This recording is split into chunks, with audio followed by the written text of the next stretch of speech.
అన్నదాత అన్నదాత మీ అన్నదాత చెమటోడ్చి ఆహారాన్నందించే రైతన్నా అనునిత్యం నీ కండదండగా నిలిచే నేస్తం ఎవరన్నా అన్నదాత అన్నదాత మీ అన్నదాత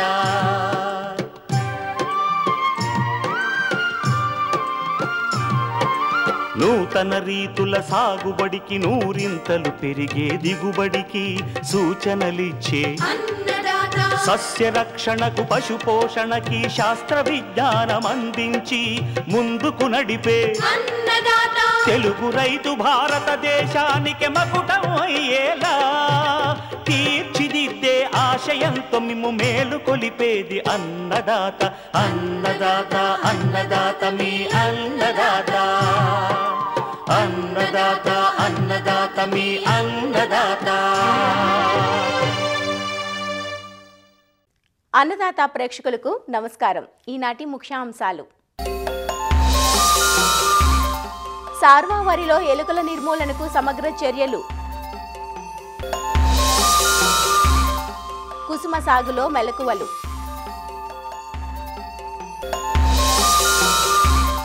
క్యారెట్ సాగులో మెలకువలు,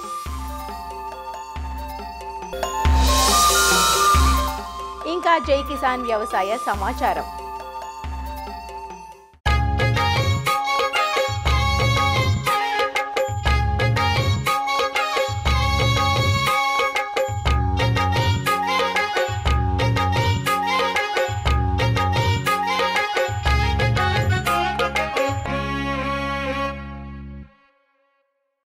పంటలకు చీడపీడల తర్వాత అదే స్థాయిలో నష్టం కలిగించేవి ఎలుకలు. నారు పోసింది మొదలు కోత వరకు ప్రతి దశలోనూ రైతు కంటి మీద కునుకు లేకుండా చేస్తుంటాయి. నిజానికి ఎలుకలు తినేదానికన్నా నష్టపరిచేదే అధికం. చేలో 1-2 ఎలుకలు కనిపించాయంటే అనతి కాలంలోనే తమ సంతతిని పెంచుకుని ఒక దండుల పొలంపై దాడికి దిగుతుంటాయి. నిల్వ గోదాముల్లోని ధాన్యానికి నష్టం చేస్తుంటాయి. ఎలుకల నిర్మూలన ఏ ఒక్క రైతుతోనో సాధ్యం కాదు. ఆ గ్రామ రైతులందరూ కలిసికట్టుగా ఎలుకలను మట్టుబెట్టినప్పుడే నివారణ సాధ్యం. ఎలుకల నివారణకు సమగ్ర పద్ధతులు ఆచరించాలంటూ తెలియజేస్తున్నారు ఆచార్య ఎన్జీ రంగా వ్యవసాయ విశ్వవిద్యాలయం, శ్రీకాకుళం జిల్లా నైరా వ్యవసాయ కళాశాల విస్తరణ విభాగం అధ్యాపకులు డాక్టర్ డి చిన్నమనాయుడు. మన ఉత్తర కోస్తా జిల్లాలో కానీ రాష్ట్రంలో చూసుకుంటే ఎలుకల ద్వారా కూడా పంట నష్టం అనేది జరుగుతున్నట్టు మనం క్షేత్రస్థాయిలో గమనించాం. ఒకటి, పంట పొలాల్లో ఎలుకల సమస్య పెరగడం వల్ల ఒకటి, అదేవిధంగా స్టోరేజ్ గొడవల్లో కూడా ఈ ఎలుకల సమస్య ఇటీవల కాలంలో కొంచెం పెరుగుతున్నట్టే మనకు గమనిస్తున్నాం. ప్రధానంగా ఈ ఖరీఫ్లో వేసినటువంటి వరి పంట ఎక్కడైతే కాలువలకు దగ్గరగా కానీ లేదంటే చెరువు గట్టులకు దగ్గరగా ఉన్నటువంటి ప్రాంతాల్లో ఈ ఎలుకల సమస్య మరీ ఎక్కువగా ఉన్నట్టు కూడా గమనిస్తున్నాము. దీనివల్ల పంట సుమారుగా 15 నుంచి 20% వరకు కూడా నష్టం జరుగుతున్నట్టు కూడా రైతులు చెప్పడం జరుగుతుంది. అదేవిధంగా వరి పంట కనుక చూస్తే ఎక్కడైతే బాగా పిలకపెట్టి చిరుపొట్ట దశకు చేరుకునే దశలోనే ఈ ఎలుకల ఉధృతి ఎక్కువగా ఉంటుంది.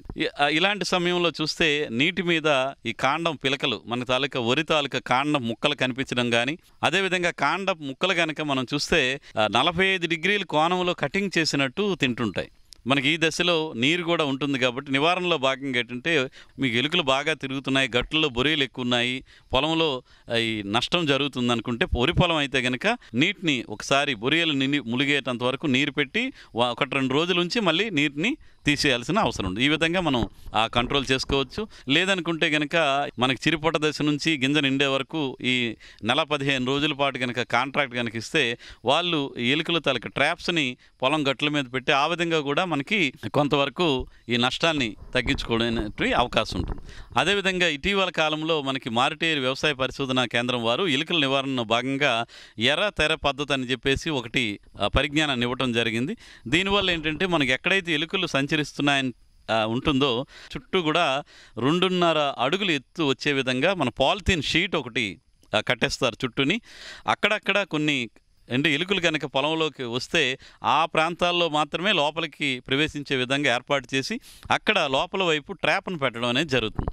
దీనివల్ల ఎలుకలు ఒకవేళ మన పొలంలోకి ప్రవేశించినా ఎక్కడైతే మనం ట్రాప్ అమర్చి లోపలికి వెళ్ళడానికి అవకాశం ఇస్తామో అక్కడ మాత్రమే సంచరిస్తాయి. లోపలికి వెళ్ళేటప్పుడు లోపల ట్రాప్ ఉంటుంది కాబట్టి ఎలుకల నివారణకు అవకాశం ఉంటుంది. ఇంకోటి 3వ పద్ధతి ఏంటంటే వీలైనంత వరకు రైతులు ఈ వరి పొలం గట్లు చిన్న గట్లు తయారు చేసుకోవడం అనేది ఒక పద్ధతి. లేదు పెద్ద గట్లు ఉన్నాయి, అక్కడ ఎలుకలు ఎక్కువగా సంచరిస్తాయి అనుకుంటే అక్కడ మనం పొగ పెట్టే పద్ధతి, బర్రో ఫ్యూమిగేటర్ అని యంత్రం ఉంటుంది. దాన్ని కనుక తిప్పితే ఆ నిప్పు అంటుకొని తడిగడ్డి పొగ వస్తుంది.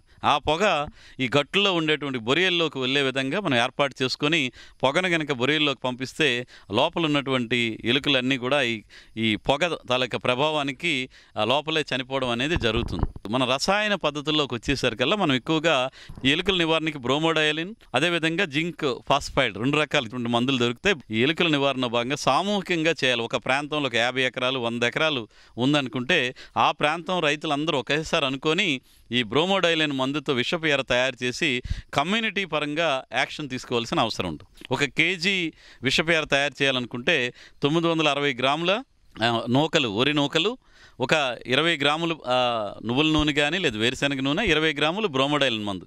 ముందుగా నూకలకి నూనె పట్టించేస్తాము, తర్వాత బ్రోమోడైలిన్ మందు పెట్టేస్తాము.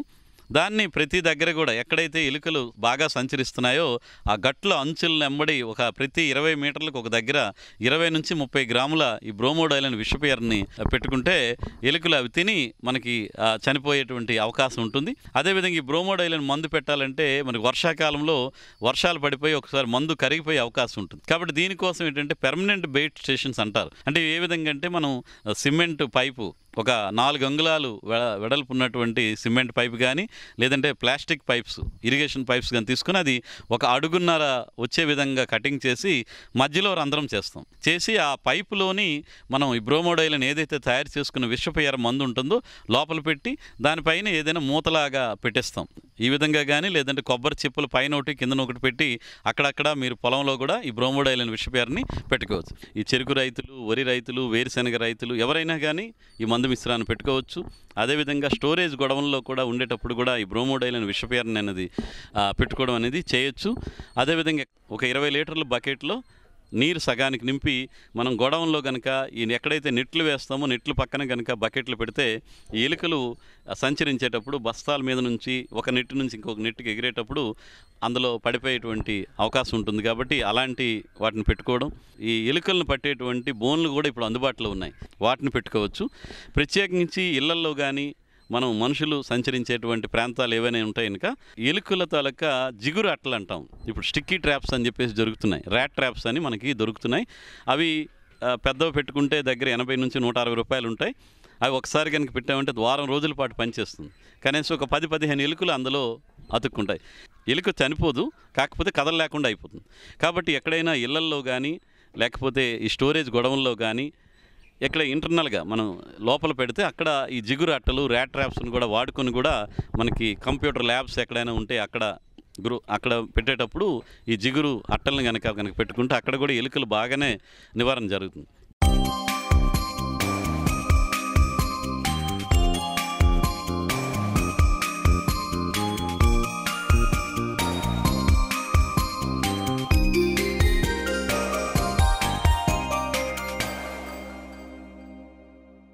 రబీలో మాత్రమే సాగుకు అనుకూలమైన నూనె గింజల పంట కుసుమ. కొద్దిపాటి నీటి వస్తు ఉన్న నల్లరేగడి భూముల్లో సాగుకు అనుకూలంగా ఉంటుంది. ముఖ్యంగా అడవి జంతువుల బెడద ఉన్న ప్రాంతాలలో ఈ పంటను భేషుగ్గా సాగు చేసుకోవచ్చు. కుసుమ పూరేకుల నుంచి రంగులను, గింజల నుంచి నూనెను తీస్తారు. కుసుమ నూనెలో కొలెస్ట్రాల్ను తగ్గించే అసంతృప్త కొవ్వు పదార్థాలు ఎక్కువగా ఉంటాయి. కుసుమ సాగు తెలుగు రాష్ట్రాల్లో తక్కువే. ఉమ్మడి రంగారెడ్డి, మెదక్, మహబూబ్ నగర్, కొంతవరకు నెల్లూరు జిల్లాల్లో ఈ పంట సాగు కనిపిస్తుంది. సెప్టెంబర్ 2వ పక్షం నుంచి నవంబర్ 1వ పక్షం వరకు విత్తుకోవడానికి అవకాశం ఉన్న కుసుమ సాగులో రకాల ఎంపిక మొదలు అధిక దిగుబడులకు ఎలాంటి యాజమాన్యం చేపట్టాలో వివరాలు అందిస్తున్నారు ప్రొఫెసర్ జయశంకర్, తెలంగాణ రాష్ట్ర వ్యవసాయ విశ్వవిద్యాలయం నాగర్ కర్నూల్ వ్యవసాయ కళాశాల ఆచార్యులు డాక్టర్ ప్రభాకర్ రెడ్డి. ఈ కుసుమ పంట అనేది చాలా ముఖ్యమైన నూనె గింజ పంట. మనకు ముఖ్యంగా ఎక్కడైతే నల్లరేగడి నేలలు ఉన్న ప్రాంతాల్లో కుసుమ పంట సాగవుతుంది. నల్లరేగడి నేలలతో పాటు ఎక్కడైతే నీరు నిలబడే నేలలు, దాంతోపాటు బలం కలిగిన ఎర్ర నేలలైనా కానీ నీటి సదుపాయం కలిగిన ఎర్ర నేలల్లో కూడా మనము ఈ కుసుమ పంటను సాగు చేసుకోవచ్చు. ఎక్కడైతే ఈ యొక్క అడవి పందుల బెడద కానీ, కోతులు కానీ ఇలాంటి బెడద ఎక్కువగా ఉన్న ప్రాంతాల్లో, ఏజెన్సీ ప్రాంతాల్లో, గుట్టలున్న ప్రాంతాల్లో ఈ పంటకు ముళ్ళు ఎక్కువగా ఉండటం వల్ల అయితే వాటి నుంచి కూడా తప్పించుకొని మంచి దిగుబడి సాధించుకునే అవకాశం ఉంటుంది. అక్టోబర్ 1వ వారం నుంచి నవంబర్ 2వ వారం వరకు కూడా ఈ పంటను సాగు చేసుకోవచ్చు. సో ఆ తర్వాత కనుక ఈ పంటను సాగు చేసుకుంటే దిగుబడి తగ్గిపోయే అవకాశం ఉంటుంది. ఈ వరుసల మధ్యలో 45 సెంటీమీటర్లు, మొక్కల మధ్యలో 20 సెంటీమీటర్ల దూరం పెట్టుకొని మనం గొర్రుతో కానీ నాగటి సాలల్లో కానీ విత్తుకున్నట్లయితే ఆప్టిమం ప్లాంట్ పాపులేషన్ వచ్చే అవకాశం ఉంటుంది. మనకి అనుకూలమైన రకాలు కనుక చూసినట్లయితే TSF1 అనే రకము తెల్ల గింజ నువ్వు రకము. ఈ రకము ఎకరానికి 6 నుంచి 7 క్వింటాల వరకు దిగుబడి వస్తుంది. మనకి 125 రోజుల వరకు కూడా పంటకాలం కలిగి ఉంటుంది. ఈ రకం ఎండు తెగులను తట్టుకుంటుంది. దీంతోపాటు ముఖ్యంగా మనం చూసినట్లయితే మంజీరా అనే రకం కూడా మనకి 115 నుంచి 120 రోజుల పంటకాలం కలిగిన రకం. ఈ రకం 5 క్వింటాల వరకు కూడా దిగుబడి వచ్చే అవకాశం ఉంటుంది. నారీ 6 అనే రకం కూడా మన ప్రాంతానికి అనుకూలం. ఈ రకాలు అనేది మనకి ఎకరానికి 4 కేజీల వరకు విత్తనం అవసరం అవుతుంది. 1 కేజీ విత్తనానికి 1 గ్రామ్ కార్బనిజంతో విత్తన శుద్ధి చేసుకోవాల్సిన అవసరం ఉంటుంది. ఈ జీవన ఎరువులతో కూడా విత్తన శుద్ధి చేసుకున్నట్లయితే మనకు నత్రజని స్థిరీకరణ జరిగి కొంతవరకు మనము రసాయన ఎరువుల రూపంలో వేసే మోతాదును తగ్గించుకునే అవకాశం ఉంటుంది. అజోస్పైరిలం అనే జీవన ఎరువుని 1 కేజీ విత్తనానికి 25 గ్రాముల వరకు విత్తన శుద్ధి చేసుకున్నట్లయితే కూడా ఈ నత్రజని స్థిరీకరణను చేసుకునే అవకాశం ఉంటుంది. దీంతోపాటు మనకు ముఖ్యంగా ఈ రసాయన ఎరువుల యాజమాన్యం కనుక చూసినట్లయితే మనం విత్తుకునేటప్పుడు మనము నేల యొక్క భూసార పరీక్ష, భూసారాన్ని ఆధారంగా 1 బస్తా నుంచి 1 బస్తాన్నర వరకు కూడా ఈ సింగిల్ సూపర్ ఫాస్ఫేట్ను వేసుకోవాల్సిన అవసరం ఉంటుంది. ముఖ్యంగా రైతులు గుర్తుపెట్టుకోవాల్సింది ఏంటంటే కాంప్లెక్స్ ఎరువుల కంటే కూడా ఈ సూటి ఎరువైన సింగిల్ సూపర్ ఫాస్ఫేట్ను వేసుకుంటే దాంట్లో ఉండే కాల్షియం, గంధకం మొక్కకు ఉపయోగపడి ఈ యొక్క నూనె గింజల పంటల్లో నూనె యొక్క శాతం పెరగడానికి ఉపయోగపడుతుంది. 20 నుంచి 25 కిలోల వరకు యూరియాను కూడా విత్తుకునేటప్పుడు వేసుకోవాల్సిన అవసరం ఉంటుంది. తర్వాత మనం విత్తిన 30 నుంచి 35 రోజుల సమయంలో ఆ తడి ఇచ్చిన సమయంలో మనం మరొక 20 కేజీల యూరియాను పైపాటుగా వేసుకుంటే సరిపోతుంది. ఈ పేనుబంక ఎక్కువగా వచ్చే అవకాశం ఉంటుంది. దీని గురించి కానీ డైమిథోయేట్ 2 ml per లీటర్ తోటి మనం పిచికారీ చేసుకున్నట్లయితే ఈ పేనుబంక నివారించుకునే అవకాశం ఉంటుంది. దాంతోపాటు ఎండు తెగులు కూడా వచ్చే అవకాశం ఉంటుంది. ఈ ఎండు తెగులు నివారణకి మనకు మ్యాంకోజెబ్ అనే తెగులు మందును మనం 2.5 గ్రాముల లీటర్ నీటి కలిపి పిచికారీ చేసుకోవచ్చు. నీటి తడులు ముఖ్యంగా 30 రోజుల దశలో, పెరుగుదల దశలో, దాంతోపాటు 65 రోజుల దశలో, పూత దశలో ఈ 2 చాలా సున్నిత దశలు. ఈ దశలో తప్పనిసరిగా మనము నీటి సదుపాయాన్ని అందించవలసిన అవసరం ఉంటుంది. ఈ కోత కనుక చూసినట్లయితే ముళ్ళు ఎక్కువగా ఉంటాయి కాబట్టి ఇది మనం వరి కోత యంత్రాలతో మనం కోసుకునే అవకాశం ఉంది కాబట్టి రైతులు నిరభ్యంతరంగా ఈ కోతకు సంబంధించిన లేబర్ని కూడా మనం తగ్గించుకొని ఈ వరి కోత యంత్రం ద్వారా మనం కోసుకునే అవకాశం ఉంటుంది. 1 ఎకరా వరి పండించడానికి పట్టే నీటితోటి 4 ఎకరాల వరకు కూడా కుసుమ పంటను పండించుకోవచ్చు. కాబట్టి ఎక్కడైతే నీటి సదుపాయం తక్కువగా ఉండి బోరు కింద వరి వేసే రైతులు వరి వేయకుండా ఈ కుసుమ పంటను వేసుకున్నట్లయితే మనకు తక్కువ పంట కాలంలో మన అధిక దిగుబడులు సాధించుకునే అవకాశం ఉంటుంది.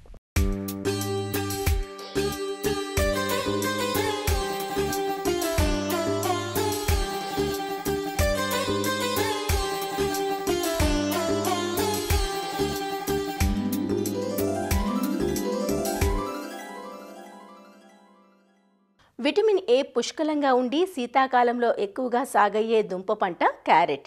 కూరగాను, సలాడ్గాను క్యారెట్ వినియోగం ఎక్కువగా ఉంటుంది.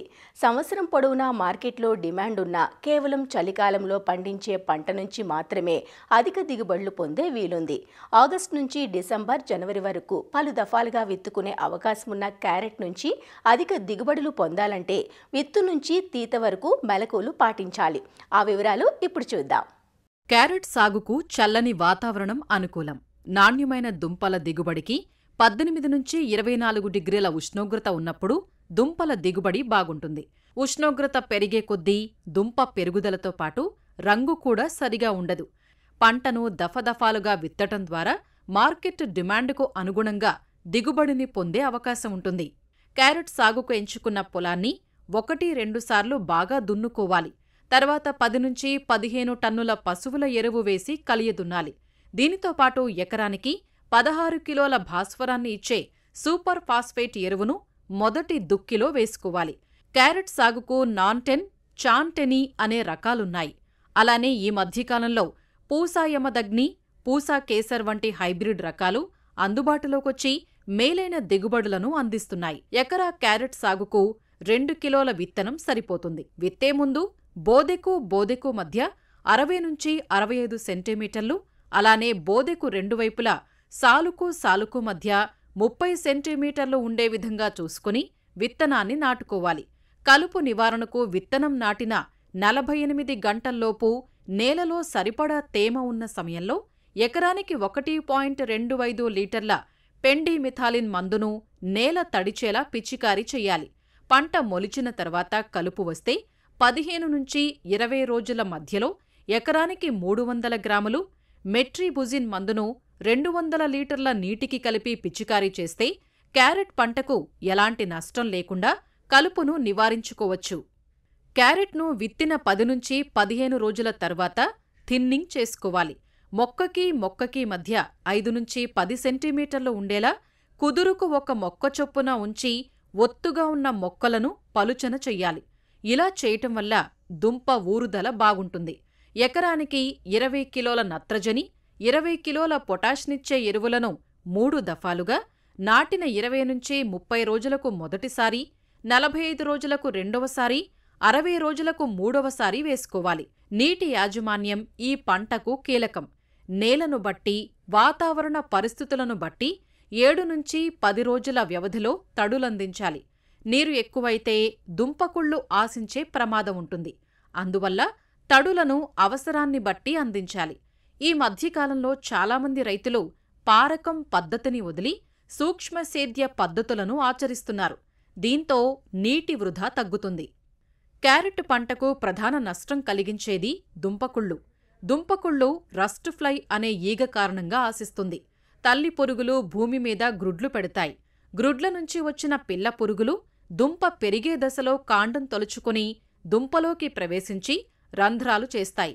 పైనుంచి పంటను గమనిస్తే ముదురాకులు వడలిపోవటం, క్రొత్తగా వచ్చే ఆకులు తెలుపు రంగులో ఉండి వడలిపోయి ఉండడం కనిపిస్తుంది.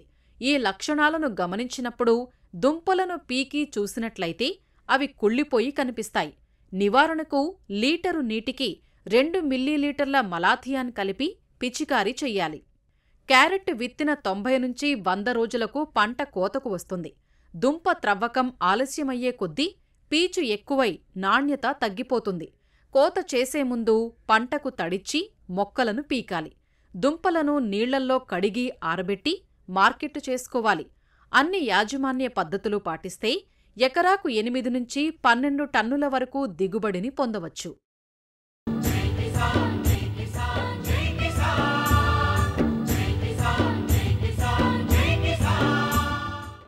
వ్యవసాయ సమాచారం ఇప్పుడు జై కిసాన్లో చూద్దాం. కంది పంటలో దిగుబడుల తగ్గుదలకు ప్రధాన కారణంగా ఉంటోంది స్టెరిలిటీ మొజాయిక్ తెగులు. వెర్రి తెగులుగా పిలువబడుతున్న ఈ వ్యాధి వైరస్ కారణంగా వస్తుంది. దీనివల్ల మొక్కల్లో పెరుగుదల నిలిచిపోయి దిగుబడులు రాని పరిస్థితి. ఈ నేపథ్యంలో ఈ వ్యాధి నివారణకు తెలంగాణలోని సంగారెడ్డి జిల్లా పటాన్చెరు పరిధిలోని ఇక్రిసాట్ శాస్త్రవేత్తలు పలు పరిశోధనలు చేసి వైరస్ తట్టుకునే జన్యువును రూపొందించారు. ఈ జన్యువును మేలైన కంది రకాల్లోకి చొప్పించి నూతన రకాలను రూపొందించేందుకు ప్రయత్నాలు జరుగుతున్నట్లు చెబుతున్న ఇక్రిసాట్ శాస్త్రవేత్తలతో ఈటీవీ ప్రతినిధి రామకృష్ణ ముఖాముఖి ఇప్పుడు చూద్దాం. ఇక్రిసాట్లో కంది పంటకు సంబంధించినటువంటి ఎస్ఎండి జీన్ కనుగొన్నారు ఈ శాస్త్రవేత్తలు. రైతులకు ఉపయోగపడే విధంగా జన్యు లోపాలను అధిగమించే విధంగా కూడా ఈ జీన్ అయితే అందుబాటులోకి తీసుకొచ్చారు. దానికి సంబంధించిన శాస్త్రవేత్త నరేష్ మంతా ఉన్నారు. దాని గురించి పూర్తి వివరాలు తెలుసుకుందాం.